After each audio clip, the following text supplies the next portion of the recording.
সংবাদ পাই যে চরমোনাই বাসাবাড়ি নামক জায়গায় একটা লঞ্চ ঘাটে অ্যাঙ্কর করা অবস্থায় ডুবে গেছে। সেখানে লোক কেউ নিখোঁজ আছে কি না আছে নির্দিষ্ট করে কেউ বলতে পারে না। মেসেজ পাওয়ার সাথে সাথে আমরা ঘটনাস্থলে আসি এবং আমাদের ডাইভার্সের টিম আমরা ডুবুরি পানির নিচেই নামাই এবং আমরা নামানোর সাথে কিছুক্ষণ খোঁজাখুঁজির পরে আমাদের ডুবুরি যে নিখোঁজ যে লঞ্চটা মানিক মিয়া 4 এটা শনাক্ত করতে সম্ভব হয়। শনাক্ত করে আমরা রশি বেঁধে দিয়ে ডুবুরি উপরে আসছে।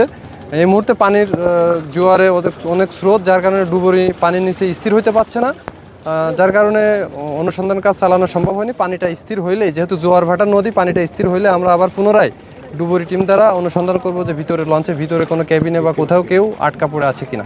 ধন্যবাদ। জাহাজ লঞ্চ উদ্ধার করার বিষয়ে এখানে বিআইডব্লিউটি এর ম্যানপাওয়ার আছে, তারা সিদ্ধান্ত নেবে, কারণ আমাদের ভিকটিম শনাক্ত প্লাস উদ্ধারের কাজটা আমাদের।